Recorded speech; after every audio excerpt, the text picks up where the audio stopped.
Are you waking up 2 or 3 times a night to pee and thinking it's just old age? Well, the truth is, it might actually come from a small habit you do every night before bed over and over again without even realizing it. According to the American Urological Association, over 60% of men over 60 deal with this issue. But very few know that 9 seemingly harmless evening habits are silently damaging the prostate. At minute 7 of this video, I'll reveal the most dangerous habit. It's incredibly common, yet almost no one pays attention to it. My name is Dr. Thomas Blake. I'm a men's health specialist for older adults, with over 30 years of experience treating thousands of men over 60 here in the U.S. And I deeply understand the struggle many gentlemen face every night. Insomnia, nighttime urination, exhaustion, and feeling powerless because their prostate just won't cooperate. That's exactly why, in today's video, I want to walk you through 9 small nighttime habits that may be quietly hurting your prostate, and more importantly, show you how to fix them naturally, easily, and without medications. Let's go step by step together to help your body heal every night, just like it was originally designed to do.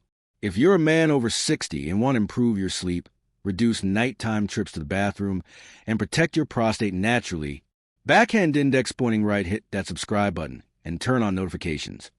Because every day, I'll be sharing simple, science-backed, and effective tips designed just for you.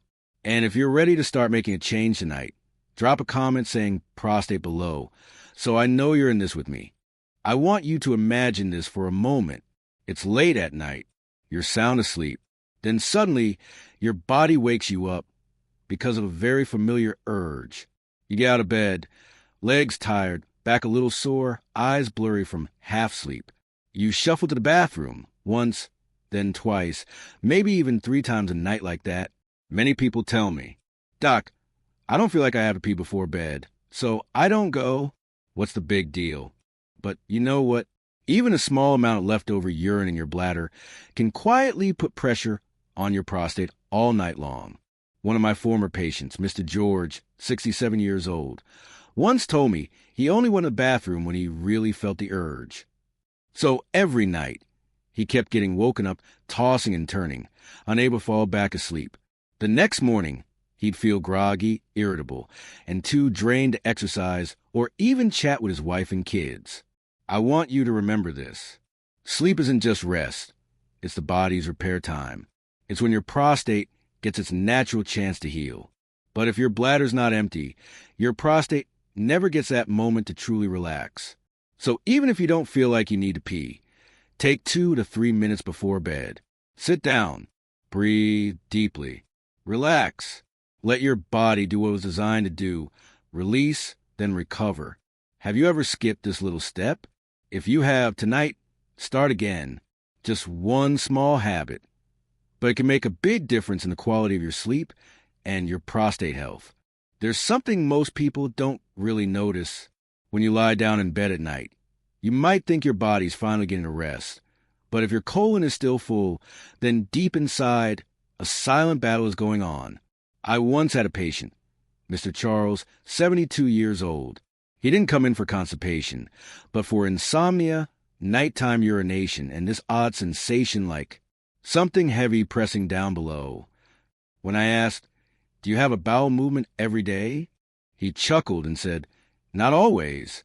If not today, there's always tomorrow, as long as it happens eventually." But our bodies don't see it that way. When stool sits in the colon, it creates real pressure, pushing down on the bladder, squeezing the prostate, making you feel like you need to pee, causing discomfort, and eventually waking you up in the middle of the night. Worse still, when your lower abdomen is tight and bloated, blood can't circulate properly, and your prostate, that small but sensitive organ, loses its chance to heal while you sleep. Have you ever laid down at night and felt a little heaviness, fullness, or pressure in your lower belly? If so, your prostate might be under siege because of something as simple as delayed bowel movements. I always tell my patients this. Not every day needs to be perfect, but your digestive system needs a rhythm, like the rising of the sun. So eat more greens, drink water at the right times, take a light walk after dinner, and if needed, add a little natural fiber or magnesium. But most importantly, Don't go to bed still holding on to what your body was meant to let go of during the day. Because when your bowels are empty, your prostate can breathe. And when your prostate can breathe, you can finally sleep in peace. There's something kind of interesting. A lot of folks over 60 don't eat much at dinner, but they just can't resist a few slices of sausage, some fries, or a bowl of instant noodles right before bed. It's just a light snack, Doc. They usually laugh and tell me that, but I want you to pause for a moment and ask yourself, is that snack really helping you sleep better, or is it making your body work while you think you're resting? You see, salt, something that seems so small, can actually hold water inside your body, creating fluid pressure in your bladder and around the prostate. A salty snack at night is basically like sending your body this message. Hey, make sure to wake up a few times tonight to go pee. I remember one longtime patient, Mr. Walter, 66 years old. He often struggled with poor sleep and nighttime urination, but he loved pickles and sausages before bed. Then he stopped just for 1 week, and he told me, Doc, I didn't think such a tiny snack could wake me up so much, but now I sleep straight through the night. Good sleep doesn't just come from a soft mattress or nice dreams. It comes from the kindness you show your body before it slips into rest. If you truly care about your prostate health, choose your evening snack like you choose your words with a lifelong partner, gentle just enough and never hurtful. You don't need to cut everything out. Just switch to simpler options, a few pumpkin seeds, a ripe banana, or a spoonful of plain yogurt. And that night, your prostate will thank you more than you know. I get it.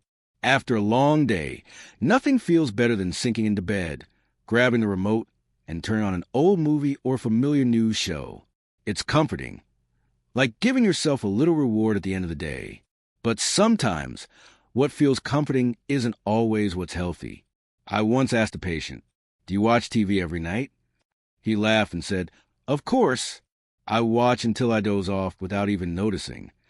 But here's the thing, your body doesn't doze off like that. The blue light from screens, whether it's a TV or your phone, suppresses melatonin, the hormone that helps you fall into deep, restorative sleep. And deep sleep, especially after 60, isn't just rest, it's free medicine. It's when the prostate recovers, inflammation calms, blood flows better, and your hormones reset. Now I want you to picture this. When you lie still for hours, staring at a screen, blood stops flowing properly to your lower belly, right where your prostate is. Your body thinks you're relaxing, but inside, your prostate is starving. No oxygen, no nutrients, no real chance to heal.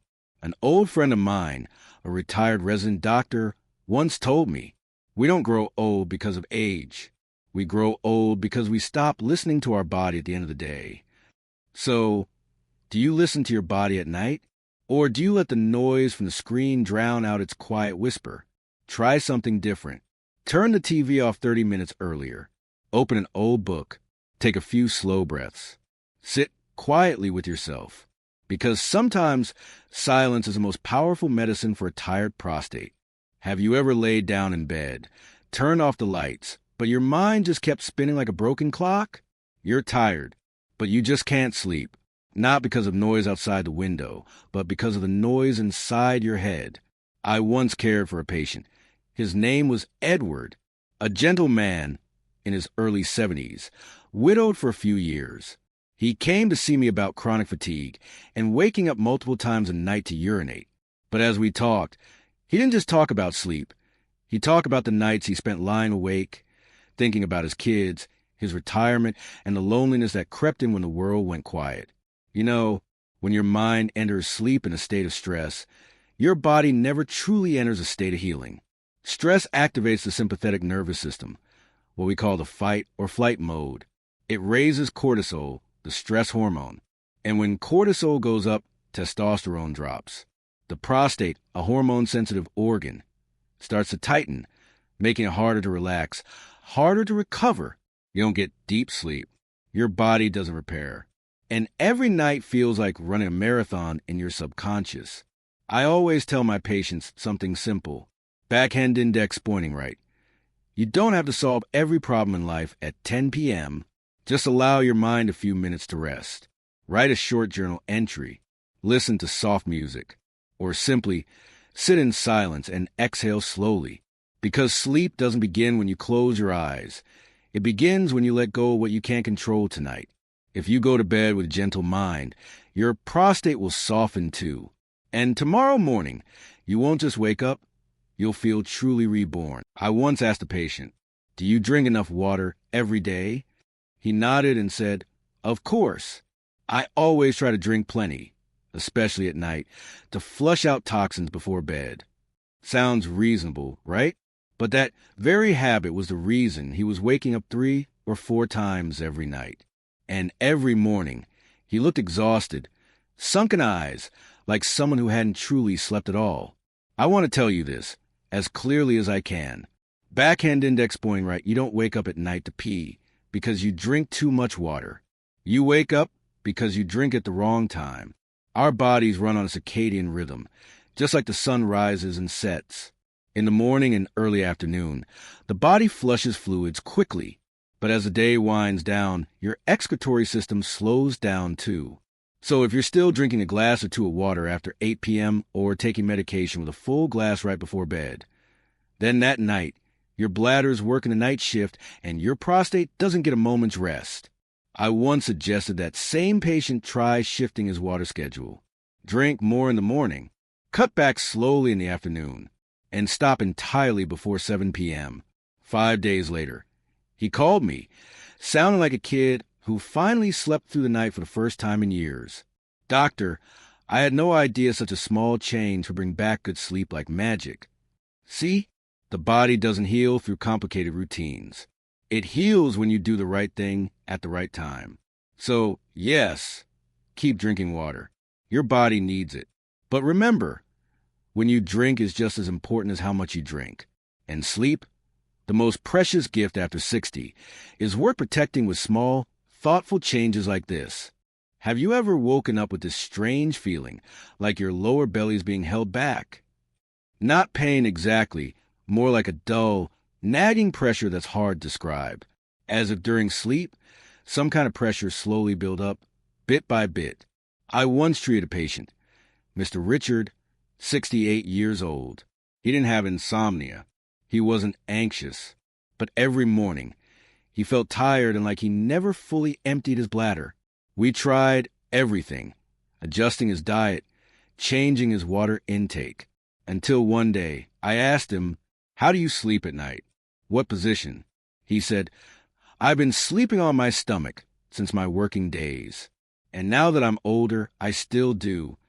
And that was the thing undoing all our efforts. You see, when you sleep on your stomach, your entire body weight presses down on your lower abdomen, right where your bladder and prostate sit. Blood flow becomes restricted. Nutrients don't circulate. And that physical pressure for 6 to 8 hours straight isn't as harmless as you might think. No organ can heal under that kind of stress. The prostate needs room to breathe. It needs circulation to renew. And when you sleep in the wrong position, you're unknowingly taking both of those things away from it. I guided Mr. Richard to switch positions, lie on his left side, with a small pillow between his knees to keep his hips aligned.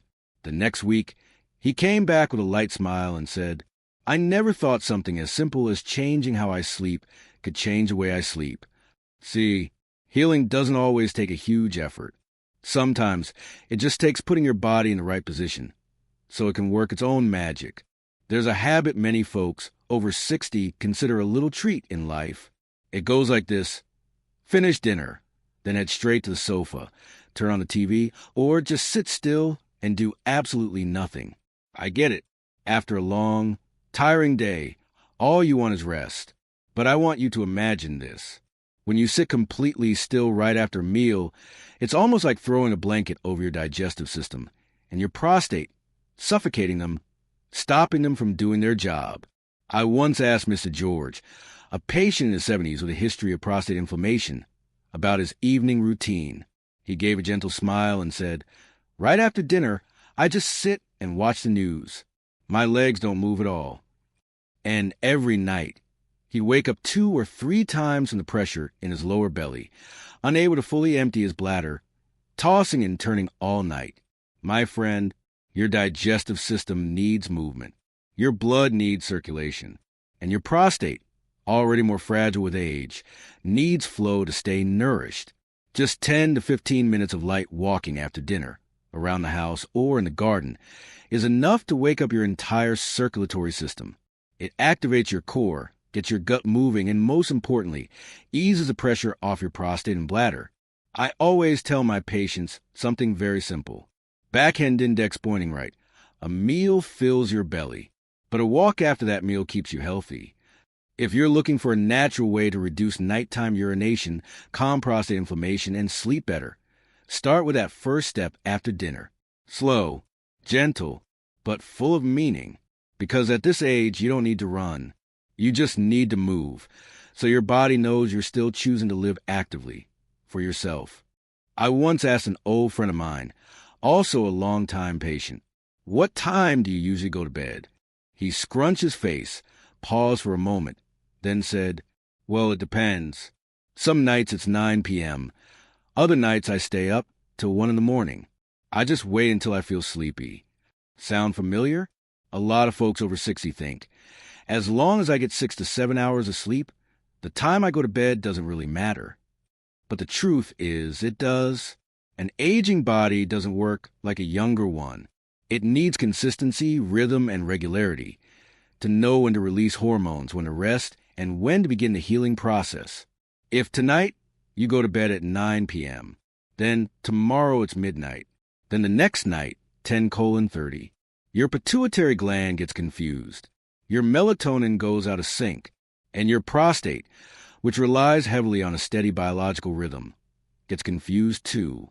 You sleep, but not deeply. You wake up, but still feel tired. You go to the bathroom multiple times at night and wake up feeling like you never truly rested.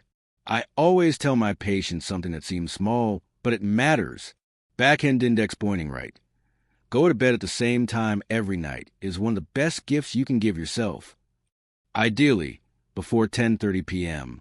Not just because science says so, but because that's the time your body starts producing the most recovery hormones. It's when the body begins cleaning up inflammation, balancing your nervous system, and giving your prostate a real chance to rest. A consistent bedtime, repeated every night, becomes your body's natural healing clock. And at this age, not every pill is necessary. But going to bed on time?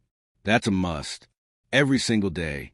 Dear friend, we've just walked through 9 seemingly small habits, yet each one quietly affects your prostate, your sleep, and your overall quality of life after 60. You might be surprised and ask, really? Something as simple as drinking water, sleeping on my stomach, eating late, or forgetting to pee can have that much impact? Yes, it really can. Because at this stage of life, our health doesn't collapse from big accidents. It wears down slowly from small things we've ignored for too long. Your prostate, like your heart, your legs, and your eyes, doesn't ask for perfection. It just needs kindness. Every single day, a consistent bedtime, a short walk after dinner, a deep breath before you lie down. If you start by changing just one small thing tonight, just one, then a week from now, a month from now, your body will thank you, not with words, but with ease when you pee, with uninterrupted sleep, and with that feeling that says, I'm still in control of this body and this life. If you're still here with me all the way to this moment, that tells me something. You're someone who's truly listening to your body, and I believe you deserve to live healthy, independent, and in peace at this age.